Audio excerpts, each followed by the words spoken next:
खबर दें आपको, मेलबर्न में ऑस्ट्रेलिया का पाकिस्तान के खिलाफ टॉस जीतकर फील्डिंग का फैसला सामने आया। पाकिस्तान टीम में मोहम्मद रिजवान, साइम अयूब, अब्दुल्ला शफीक, बाबर आजम को शामिल किया गया। कामरान गुलाम, सलमान अली आगा, इरफान खान, शाहीन शाह अफरीदी, नसीम शाह, हारिस रऊफ और मोहम्मद हसनैन शामिल हैं। और जिस तरह हमने आपको बताया, middle order batter Irfan Khan आज डेब्यू कर रहे हैं। साइम अयूब भी ऑस्ट्रेलिया में अपना पहला मैच खेल रहे हैं और प्लेइंग कंडीशंस मुश्किल हैं, बाउंसी ट्रैक्स होते हैं। कितनी मुश्किल है प्लेइंग कंडीशंस। पाकिस्तान टीम जो कुछ लोग, आधी टीम 5 दिन पहले और आधी 4 रोज़ कबल पहुंची थी, ये कितना हम आहंग हो सके हैं वहाँ की प्लेइंग कंडीशन से बात करेंगे। हमारे साथ मौजूद हैं सिकंदर बख्श साहब, क्रिकेट के सिकंदर भाई, बहुत शुक्रिया आपका। बाउंसी पिचेस, फास्ट बॉलिंग के लिए मौजूद पिचेस, पिंडी की पिच से उठ के अचानक जाना ऑस्ट्रेलिया में, मेलबर्न में खेलना एमसीजी में, कितना मुश्किल होगा पाकिस्तानी टीम के लिए? ये तो होता है क्रिकेट के अंदर वजी कि आप कभी स्पिनिंग ट्रैक्स पे खेल रहे होते हैं, कभी आप तेज ट्रैक्स पे खेल रहे हैं। पाकिस्तान के लिए हमेशा से, बल्कि दुनिया के बहुत सी टीमों के लिए, Australia is the most difficult place. उसके लिए बाउंस उनका डिफरेंट होता है और जो ऑस्ट्रेलियंस होते हैं अपने ग्राउंड पे और ज्यादा एग्रेसिव होते हैं, वो वैसे ही एग्रेसिव हैं, और जो खेलते हैं तो वो भी एग्रेसिव होते हैं। इस वक्त जो पाकिस्तान की टीम गई है, ऑब्वियसली स्पिनिंग ट्रैक से खेल की गई है। हमारी टीम बड़ी ना तजुर्बेकार है। अगर हम उनका मुकाबला ऑस्ट्रेलिया से करें, वो इस तरह के ऑस्ट्रेलिया के, अगर मैं कल बैठकर डेटा निकाल रहा था कि जितने जो टीम खेल रही है उन्होंने 877 मैचेस खेले हुए हैं वनडे के, और हमारी जो टीम है उसने सिर्फ 338 खेले। उसके अलावा देखें, इसमें कई लड़के जो हैं पहली दफा पाकिस्तान के लिए वनडे खेलेंगे। साइम अयूब ने पाकिस्तान के लिए तो खेला हुआ है मगर अभी तक वनडे नहीं खेला, और इरफान जो न्याजी हैं उन्होंने आज तक कोई वनडे नहीं मैच खेला, वो भी पहली दफा खेल रहे हैं। कामरान गुलाम के सामने एक मैच दिखा हुआ है, वो 12 मैन थे, अब वो असल में वो मैच खेलेंगे। तो ये एक बड़ा मतलब है कि पाकिस्तान की बड़ी ना तजुर्बेकार टीम है और ये बहुत टफ उनके लिए ये टूर होगा।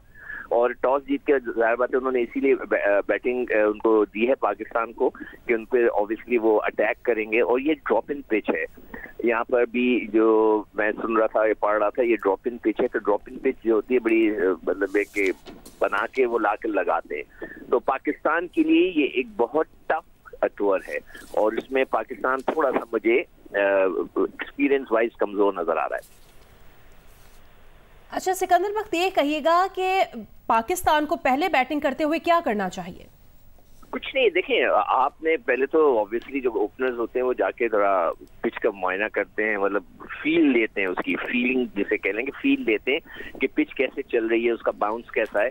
इसलिए कि देखिए जो ऑस्ट्रेलियन फास्ट बॉलर्स हैं उनके पास 410 विकेटें उन्होंने ली है। मैं कल बैठ के डेटा निकाल रहा था, और हमारे वाले जो फास्ट बॉलर्स हैं उनके सिर्फ 217 विकेटें हैं। तो एक बहुत बड़ा गैप है। उनके पास स्टार्क्स हैं, उनके पास पैट कमिंग्स हैं, ये दो तो बहुत ही एक्सपीरियंस हैं। उन्होंने भी एक एबर्ट लड़का रखा हुआ है, शॉन एबर्ट, मगर वो शॉन एबर्ट जो है वो एक ऑलराउंडर है। जिस तरह हमारे पास आमिर जमाल है मगर वो तो नहीं खेल रहे। मगर देखें जो फर्क है ना, एक और जो बहुत बड़ा फर्क है पाकिस्तान और ऑस्ट्रेलिया की टीम में, कि ऑस्ट्रेलिया की तरफ से 2 स्पिनर्स खेल रहे हैं। एक तो ऑलराउंडर स्पिनर है मैक्सवेल जो कि ऑफ स्पिन करेगा और बैटिंग करता है बड़ी जोरदार किस्म की, जैसे हमारे सलमान अली आ गए, और एक उनके यहाँ एडम जैम्पा खेल रहे हैं। उनकी 177 विकेटें हैं वनडे के अंदर जैम्पा की। हमारे पास जो एक ही स्पिनर है वो है सलमान अली आगा जो कि ऑलराउंडर है, और उसकी सिर्फ 4 विकेटें हैं। तो पाकिस्तान की टीम तजुर्बे के हिसाब से बहुत ही ज्यादा। सिकंदर वक्त आपसे इस पर मजीद तजिए तबसरे भी लेते रहेंगे। ऑस्ट्रेलिया का पाकिस्तान के खिलाफ टॉस जीतकर फील्डिंग का फैसला, और पाकिस्तान पहले बैटिंग कर रहा है।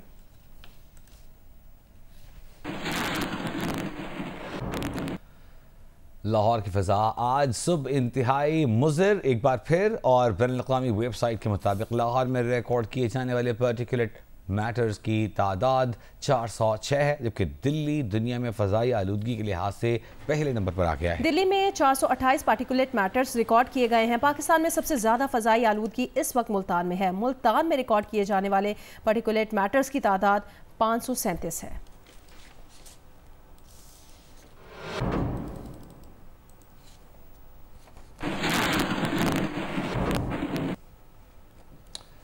लाहौर और उसके गिरदोनवाह में स्मॉग का राज है, तफसीलात बता रहे हैं सोहेल इमरान। लाहौर की फिजा आज भी आलूदा तरीन है, जो सेहत के लिए इंतहाई खतरनाक है।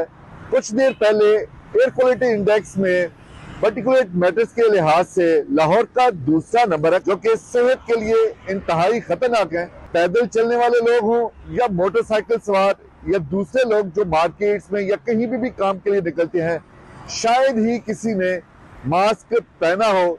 यही वजह है कि हर दूसरा शहरी बीमारियों का शिकार हो रहा है और जिसकी वजह से उसकी मुश्किलात बढ़ती चली जा रही हैं। लाहौर के शहरियों को इस अजियतनाक मुश्किल सूरत हाल से सिर्फ और सिर्फ बारिश ही निकाल सकती है, जो कि आलूदगी की कमी का बायस बनेगी। लेकिन अब तक बारिश की कोई खुशखबरी नहीं सुनाई गई। जी, लाहौर शहर रात से ही आलूदा धुंध की लपेट में है। बढ़ती हुई धुआंधार धुंध के पेश नज़र पंजाब हुकूमत ने आज से लाहौर में एक हफ्ते के लिए तमाम निजी और सरकारी स्कूल्स में नर्सरी से 5वीं जमात तक छुट्टियों का ऐलान कर दिया है। सीनियर सूबाई वजीर मरियम औरंगजेब कहती हैं कि स्मॉग कोरोना से ज्यादा खतरनाक है, शहरी रवैये बदलें। हालात अगर साजगार न हुए तो मुकम्मल लॉकडाउन लगाया जा सकता है। रवां हफ्ते बदतरीन स्मॉग का इम्कान है। देखिए उस्मान भट्टी की रिपोर्ट। सीनियर सूबाई वजीर मरियम औरंगजेब ने लाहौर में प्रेस कॉन्फ्रेंस करते हुए कहा कि भारतीय हवा आई तो स्मोक बेकाबू हो गई, जो ही हवा का रुख बदला स्मोक नीचे आ गई। भारतीय हवा को ना रोक सकते हैं ना उसका रुख मोड़ सकते हैं। डायलॉग से ही इस मामले को बेहतर कर सकते हैं। 4 नवंबर को वजारत खारजा को खत लिखेंगे। अगर भट्टा और ट्रांसपोर्ट सेक्टर ने एहतियात न बरती तो गैर मामूली सूरत हाल पर जा सकते हैं। मुकम्मल लॉकडाउन भी लगाया जा सकता है। हम लेटर लिखेंगे, लिख रहे हैं टू वज़ीर आला पंजाब की हदायत पे हम एक ख़त लिख रहे हैं फॉरेन ऑफिस को, और फॉरेन ऑफिस से हमने ये कहा है कि वो अपने डिप्लोमेटिक चैनल्स को इस्तेमाल करते हुए इस डायलॉग को इनिशिएट करें। मरियम औरंगजेब ने कहा कि स्मोक के मामले पर शैतानी दिमाग मरियम नवाज के साथ नहीं बल्कि मुल्क के बच्चों और बुजुर्गों की सेहत के साथ साजिश कर रहे हैं। मौसमी बारिश की टेक्नोलॉजी पाकिस्तान के पास आ चुकी है। मुनासिब वक्त पर बारिश का फैसला करेंगे। हम एक हफ्ते के लिए जो भारत से आने वाली विंड की स्पीड और डायरेक्शन है वो क्योंकि लाहौर की तरफ है और बहुत तेज़ है और इसकी स्पाइक जो है वो सुबह के वक्त और दोपहर के वक्त तक जारी रहती है। इसकी वजह से हम मॉन्टेसरी प्ले ग्रुप और प्राइमरी स्कूल तक 5वीं जमात तक स्कूलों को एक हफ्ते की छुट्टी दे रहे हैं। मरियम औरंगजेब ने किसानों से अपील की कि वो फसलें ना जलाएं और सुपर सीड का इस्तेमाल करें। शहरी मास्क लाजमी पहने, जबकि बुजुर्ग और बच्चे गैर जरूरी घरों से ना निकलें। हाउसिंग सोसाइटीज में तामीरात पर पाबंदी नहीं लगा रहे, ताम उन्हें SOPs पर अमल करना होगा। कैमरामैन आबिर बाजवा के साथ उस्मान अहमद भट्टी, जियो न्यूज़, लाहौर। और अब आपको बताएं कि पारा चनार में एक हफ्ते बाद तालीमी इदारे खुल गए हैं और चेयरमैन प्राइवेट एजुकेशन का कहना है कि रास्तों की बंदिश से ईंधन खत्म होने के बायस स्कूल्स बंद करने पड़े थे। डिप्टी कमिश्नर के मुताबिक तेल, खुराक और अद्वियात पर मुश्तमिल सामान पारा चनार पहुंचा दिया गया है।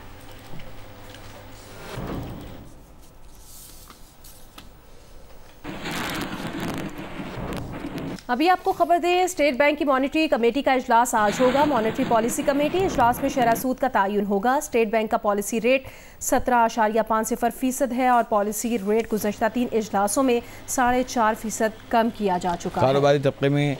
कारोबारी तबका सूद में 4 से 5% कमी का मुतालबा कर रहा है। मालियाती शोबे का शरह सूद में 2 से 3% कमी का अंदाजा है।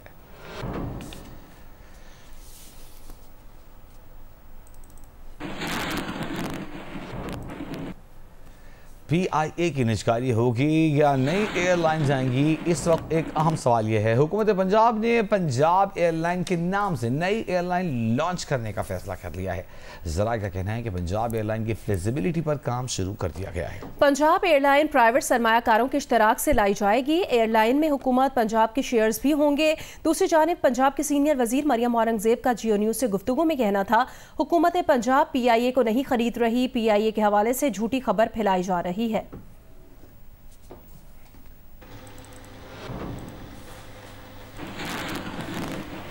PIA की खरीदारी के लिए सिंध के ताजिर भी मैदान में आ गए हैं। गवर्नर सिंध कामरान खान टिसोरी ने कहा कि कराची के ताजिर मुसलसल उनसे राब्ता करके एयरलाइन के मामले पर बात कर रहे हैं। कराची के ताजिर चाहते हैं कि 1 साल के लिए PIA उन्हें दे दी जाए। गवर्नर सिंध ने कहा कि कराची के ताजिर नई एयरलाइन शुरू करने में भी संजीदा है। उन्होंने तजवीज़ दी है कि नई एयरलाइन का नाम PK रखें। नई एयरलाइन में P का मतलब पाकिस्तान जबकि K के मानी कराची होंगे।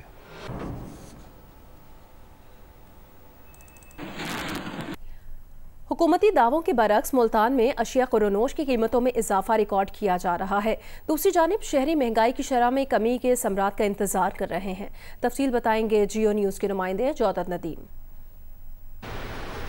जी, मुल्तान में हुकूमत के दावों के बरक्स महंगाई कंट्रोल में नहीं आ रही है। मुल्तान में अशिया खुर्दनोश की कीमतों में चंद हफ्तों के अंदर ही काफ़ी इजाफा रिकॉर्ड किया गया है। मुल्तान में बिकने वाले कुकिंग ऑयल की कीमत की अगर बात करते चलें तो जो पहले 520 रुपये फ़ी किलो में फ़रोख्त किया जा रहा था, उसकी कीमत अब 540 रुपये फ़ी किलो कर दी गई है। इसी तरह से जो घी है उसकी कीमतों में भी इजाफा देखने में आया है। वो जो 500 रुपये फ़ी किलो फ़रोख्त हो रहा था, अब 520 रुपये फ़ी किलो में घी जो है वो फ़रोख्त हो रहा है। इसी तरह से जो दालें हैं, इसमें दाल मसूर की कीमत में भी 20 रुपये फ़ी किलो में इजाफा देखने में आया है। मुल्तान में जो 310 से 320 रुपये फ़ी किलो मुख्तलिफ रेट्स लगाए जा रहे थे मार्केट के अंदर, उसमें भी जो है वो इजाफा देखा गया, जो कि अब 330 से 340 रुपये 345 रुपये तक फ़रोख्त की जा रही है। यहाँ पे दाल चने की अगर कीमत की बात करते चलें तो मुल्तानी गला मंडी की हद तक उसकी कीमत में ज़रूर कमी आई है, लेकिन मार्केट में जो दाल चना दस्तयाब है उसकी कीमत कम नहीं हो सकी है। 470 से 480 रुपये फ़ी किलो दाल चना यहाँ पर फ़रोख्त की जा रही है। जबकि चावलों की अगर बात करते चलें तो जो सुपर कर्नल चावल है, जो मुल्तान में पहले 350 से 360 रुपये फ़ी किलो फ़रोख्त किया जा रहा था, उसकी कीमत अब 380 से 400 रुपये फ़ी किलो तक पहुँच चुकी है, जिसकी वजह से शहरी बहुत ज़्यादा परेशान हैं। अगर दीगर बात करते चलें तो महंगाई जो है मार्केट में काफ़ी ज़्यादा बढ़ चुकी है और हुकूमत से शहरियों ने मुतालबा किया है कि महंगाई की नई लहर को कंट्रोल करें। जी, उधर बन्नू में सब्जियों और फ्रूट की कीमतों में खुद साख्ता इजाफा मामूल बन गया है। शहरियों का कहना है कि ज़िले इंतज़ामिया का मार्केटों में कोई चेक एंड बैलेंस नहीं। तफसीलात मंजूरुद्दीन से। जी, बन्नू में अशिया खुर्दनोश के साथ सब्जी और फ्रूट भी महंगे हो गए हैं और कुव्वत खरीद से बाहर होते जा रहे हैं। आम सब्जी जिसमें कद्दू, तोरी, टिंडा, बैंगन, इनके रेट में भी आए रोज इजाफा नजर आ रहा है। अगर अशिया खुर्दनोश की बात की जाए तो उसमें घी, चावल, दालें, चाय की पत्ती, इसमें भी इजाफा रोजमर्रा का मामूल है। दूसरी तरफ फ्रूट की बात की जाए तो इनमें अंगूर, सेब, अनार और दीगर फ्रूट में भी खुद साख्ता इजाफा रोजमर्रा का मामूल है। लोगों का कहना है कि इसकी बड़ी वजह जिला इंतजामिया की है कि वो इन पर रोजमर्रा की अशिया पर चेक एंड बैलेंस नहीं रखती। दुकानदार मनमाने रेट चला रहे हैं। मंडी से ये लोग तमाम चीज़ें खरीद कर लाते हैं, मगर हमें इनके पास निरखनामे नज़र नहीं आते। लोगों का कहना है कि ज़िला इंतज़ामिया रोज़मर्रा के निरखनामे चेक करे और ग्राम फरोशी जो कर रहा हो उसको उसी वक्त जुर्माना करे, ताकि मार्केट में मनमाने रेटों का खात्मा किया जा सके। जी, पेशावर के इलाके नासिर बाग रोड पर पुल का तामीराती काम ठप पड़ा है। गुज़श्ता 2.5 साल से पुल पर काम रुका हुआ है, जिसकी वजह से वहां के रिहायशियों को न सिर्फ मुश्किलात का सामना है बल्कि मुतबादिल कच्चे रास्ते के बायस गर्दो गुबार में भी इजाफा है। तफसील बताएंगी जियो न्यूज़ की नुमाइंदा अरूबा इब्राहिम। इस वक्त मैं पेशावर नासिर बाग रोड पर मौजूद हूँ और यहाँ पर लाखों की तादाद में जो है आबादी रिहाइश पजीर है। इसके साथ साथ यहाँ पर कमर्शियल प्लाजे भी हैं। हाल ही में यहाँ पर BRT सर्विस का भी आगाज किया गया है। इस वक्त आप मेरे उकब में देख सकते हैं कि यहाँ पर एक पुल है जिस पर 2.5 साल से काम रुका हुआ है, जिसकी वजह से यहाँ के लोगों को काफी मुश्किलात का सामना है। हमारे साथ एक शहरी मौजूद है, आइए इनसे बात करते हैं। PDA का प्रोजेक्ट है, PDA ने इसका कंस्ट्रक्शन फॉर्म को दिया था। इस पे काम तकरीबन 2.5 साल पहले तक तो काम हो रहा था। ये जो आप देख रहे हैं इतना काम हुआ है। रोड पे भी काम आधा तकरीबन हुआ था। 2.5 साल से यहाँ से आगे जितनी भी आबादी है उनको शदीद मुश्किलात का सामना होता है। जब सैलाब आता है तो ये रास्ता कट होता है। अब 10 घंटे तक तो यहाँ बिल्कुल एक दोनों साइड पे ट्रैफिक बंद होता है, आमदरफ्त का जरिया नहीं होता। सलमान तक अल्टरनेट रूट भी है पाक अफगान शाहरा का। ये पिछले दिनों ये रोड बंद हुआ था तो अफगानिस्तान के लोडेड गाड़ियाँ सलमान के थ्रू यहाँ से गुजर। मेरे ख्याल में ये 1-2 गांव का भी नहीं है, या 1-2 कॉलोनियों का नहीं है, ये लाखों की आबादी का वो लिंक रोड है। पुल मुकम्मल ना होने के बाद जो मुतबादिल रास्ता है वो सैलाब में बह जाता है, जिसकी वजह से जो बाकी रिहायशी इलाके हैं उनसे राब्ता कट जाता है। इसके अलावा मुतबादिल रास्ते की वजह से काफी गर्दो गुबार भी पैदा हो रहा है, जो शहरियों के लिए बाकी मुश्किलात के साथ साथ माहौलियाती आलूगी भी पैदा कर रहा है। जी, अहमद जफर हयात ने 17वें chief of the naval staff amateur golf cup का टाइटल जीत लिया है। इस्लामाबाद मारगला गोल्फ क्लब में होने वाली 17वीं chief of the naval staff amateur golf championship Ahmad Zafar Hayat ने 7 अंडर पार के स्कोर के साथ जीत ली। इर्तजा हुसैन 11 अंडर के साथ नेट कैटेगरी के फातेह करार पाए। आलम अफजल ने सीनियर, हमना अमजद ने लेडीज और अब्दुल्ला खान ने जूनियर कैटेगरीज में टाइटल्स अपने नाम किए। Chief of the naval staff admiral Naveed Ashraf ने इख्तितामी तकरीब में बतौर मेहमान खुसूसी शिरकत की और शानदार परफॉर्मेंस देने वाले खिलाड़ियों में इनामात तकसीम किए। 4 रोज़ा गोल्फ कप 31 अक्टूबर से 3 नवंबर तक Margalla greens golf club Islamabad में खेला गया। पाकिस्तान भर से तकरीबन 300 गोल्फर्स ने मुख्तलिफ कैटेगरीज में हिस्सा लिया। पाकिस्तान आर्मी ने men's and women national swimming championship जीत ली। अहमद दुरानी और जहां आरा नबी बेहतरीन स्विमर्स करार पाए। इवेंट के आखिरी रोज रेयान दीन अवान ने 17 साल पुराना कौमी रिकॉर्ड तोड़ दिया। 3 रोज़ा नेशनल स्विमिंग चैंपियनशिप के मुकाबले Punjab international swimming complex Lahore में हुए। मेंस इवेंट में पाकिस्तान आर्मी ने 14 गोल्ड, 11 सिल्वर और 6 ब्रॉन्ज मेडल के साथ टाइटल जीत लिया। सिंध का दूसरा, पंजाब का तीसरा और वाबडा का चौथा नंबर रहा। रेयान दीन अवान ने 100 मीटर ब्रेस्ट स्ट्रोक में अब्दुल अजीज का 17 साल पुराना रिकॉर्ड तोड़ा। रेयान दीन अवान का वक्त 1 मिनट 09.42 सेकंड रहा। इससे कबल रिकॉर्ड 1 मिनट 10.25 सेकंड का था। This is probably showing that Pakistan is going in the right direction of swimming. The way that Pakistan is just accelerating its program and catching up with all the rest of the world, it's a very good sign and hopefully it keeps continuing. Competition तो काफ़ी अच्छा था और event भी काफ़ी अच्छा था।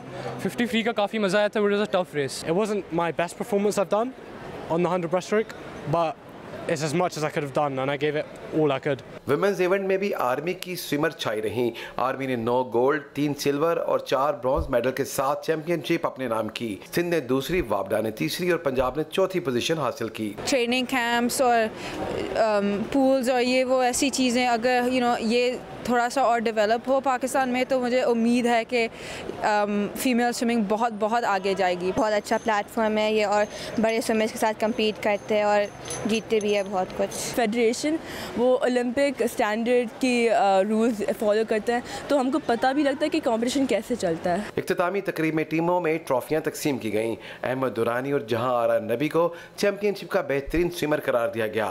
दोनों ने 5 गोल्ड मेडल जीते। कैमरामैन मोहम्मद सफदर के साथ सोहेल इमरान, जियो न्यूज़ लाहौर। कौन बनेगा व्हाइट हाउस का मकीन? अमरीकी सदारती इंतखाब में रियासत पेंसिल्वेनिया अहमियत इख्तियार कर गई। पेंसिल्वेनिया में डोनाल्ड ट्रंप या कमला हैरिस, किसका पलड़ा भारी है? पेंसिल्वेनिया से रिपोर्ट कर रहे हैं अयाज अकबर। जी, इस वक्त मैं मौजूद हूँ अमरीकी रियासत पेंसिल्वेनिया के दारुल हुकूमत हैरिसबर्ग में और जहाँ पर सदारती इंतखाबात के हवाले से तमाम तैयारियां मुकम्मल हो चुकी हैं। इस रियासत की कितनी इंपॉर्टेंस है और इस सदारती इंतखाबात में ये कितना बड़ा रोल प्ले करेगा, हमारे साथ एक पाकिस्तानी मौजूद है जो कि अमरीकी निजात पाकिस्तानी है, उनसे बात करते हैं। स्विंग स्टेट्स में ये रियासत वो रियासत है जिसकी इलेक्टेबल्स की तादाद सबसे ज्यादा है। इसकी तादाद 19 है।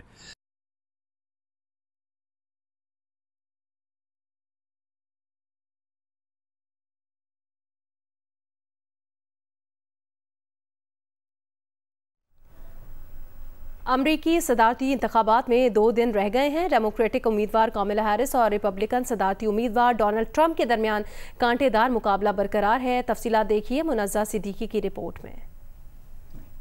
कौमी रायशुमारियों में कमाला हैरिस को बमुश्किल 1 पॉइंट की बरतरी हासिल है, इसलिए दोनों उम्मीदवारों की मुकम्मल तवज्जो डोलती रियासतों पर है। कमाला हैरिस मिशिगन में कई रैलीज कर रही हैं और Donald Trump Pennsylvania, north Carolina और जॉर्जिया के दरमियान घूम रहे हैं। जॉर्जिया और नॉर्थ कैरोलिना जैसी जुनूबी स्विंग रियासतों में इवेंजेलिकल मसीहियों की बड़ी तादाद रहती है। ये लोग रिपब्लिकन वोटर्स हैं, लेकिन इन कम्युनिटीज में नौजवानों की वजह से वोटिंग का रुझान बदल सकता है। इन नौजवानों की नजर में अस्काते हमल और शादी से कहीं ज्यादा अहम मईशत और मौसमियाती तब्दीली जैसे मसाइल हैं। उधर मिशिगन में कमाला हैरिस उन इलाकों में जाने से गुरेज कर रही हैं जहां अरब और मुस्लिम बाशिंदों की बड़ी तादाद रहती है। ये कम्युनिटीज रिवायती तौर पर डेमोक्रेट्स को वोट करती आई हैं, लेकिन इस मर्तबा यहाँ के लोग इसराइल का साथ देने पर बाइडन इंतजामिया से सख्त नाराज हैं। अगरचे ट्रंप भी इसराइल की हिमायत करते आए हैं, लेकिन डेमोक्रेट्स इस वक्त इक्तदार में हैं और यहाँ के वोटर्स फलस्तीनी नस्लकुशी की वजह से डेमोक्रेट्स को सजा देने के लिए कमाला हैरिस के खिलाफ वोट कर सकते हैं। ऐसे कई लोग ग्रीन पार्टी की सदारती उम्मीदवार जिल स्टाइन को वोट दे सकते हैं। अमेरिका में मुसलमानों की सबसे बड़ी तंजीम अमेरिकी इस्लामिक काउंसिल की ताज़ा रायशुमारी से पता चला है कि जिल स्टाइन को 42.3% मुस्लिम वोटर्स की हिमायत हासिल है। सऊदी अरब में 16 नवंबर से शुरू होने वाली बैनुल-अक़वामी फ़ैशन नुमाइश में पाकिस्तानी फ़ैशन डिज़ाइनर शिरकत करेंगे। पाकिस्तानी डिज़ाइन पर मुश्तमिल मलबूसात भी फ़ैशन शो का हिस्सा होंगे। फ़ैशन डिज़ाइनर अदनान बशीर खान का कहना है कि बैनुल-अक़वामी फ़ैशन नुमाइश में पाकिस्तानी फ़ैशन मुतारिफ़ करवाया जाएगा। पाकिस्तान से नामवर फ़ैशन डिज़ाइनर्स और ब्रांड शिरकत करेंगे। ख्वाहिश है कि पाकिस्तानी फ़ैशन सऊदी अरब में फ़रोग़ पाए और इस सिलसिले में 16 नवंबर को मुनक़िद होने वाली फ़ैशन नुमाइश अहमियत की हामिल होगी।